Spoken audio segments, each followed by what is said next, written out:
இந்த நாளிலும் நம்முடைய தேவனாய் கர்த்தர் நம் ஒவ்வொருவரையும் என்னிடத்தில் வாருங்கள் என்று அழைக்கிறார்.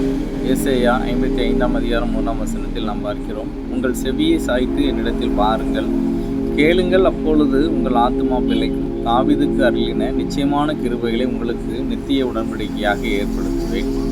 இப்படியாக தேவனாய் கர்த்தர் ஏசாயா தீர்க்கதரிசியின் மூலமாக பாவத்திலும் சாபத்திலும் தாகத்தால் வாழ்ந்து கொண்டிருக்கிற மக்களை அழைக்கிறார்.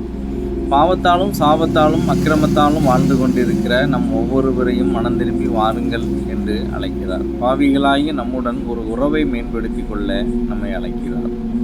ஆண்டவர் நம்மை வாருங்கள் என்று அழைத்தது மாத்திரமல்ல, என்னிடத்தில் கேளுங்கள், அப்பொழுது நித்திய ஜீவனை பெற்றுக்கொள்வீர்கள் என்றும் கூறுகிறார். அப்படி என்றால் நாம் நித்திய ஜீவனை பெற்றுக்கொள்வதற்கு தேவனுடைய வசனத்தை கேட்க வேண்டும்.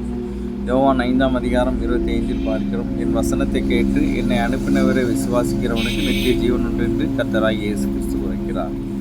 ஆம், தேவனுடைய வசனங்கள் நமக்கு ஆவியும் ஜீவனுமாய் இருக்கிறது. எனவே வேத வசனங்களை நாம் கருத்தாய் கேட்டு அதன்படி வாழும்போது நாம் மாம்ச ரீதியாக மரித்தாலும் நம்முடைய ஆத்துமா நித்திய ஜீவனை பெற்றுக்கொள்ளும். அது மாத்திரமல்ல, கர்த்தர் இன்னொரு ஆசீர்வாதத்தையும் சொல்லுகிறார். என்னவென்றால், தாவீதுக்கு அருளின கிருபைகளை உங்களுக்கும் அளித்து உங்களுடன் நித்திய உடன்படிக்கையை ஏற்படுத்துவேன் என்று சொல்கிறார். நாம் ஆண்டவருடைய வார்த்தை நிச்சயமானது, உறுதியானது. ஆண்டவர் தாவீதுக்கு ஒரு வாக்கு கொடுக்கிறார், உன்னுடைய சந்ததி என்றென்றைக்கும் ஆட்சி செய்வார்கள் என்று சொல்லுகிறார். அந்த வாக்கு கர்த்தராகிய இயேசு கிறிஸ்து மூலமாக நிறைவேறுகிறது.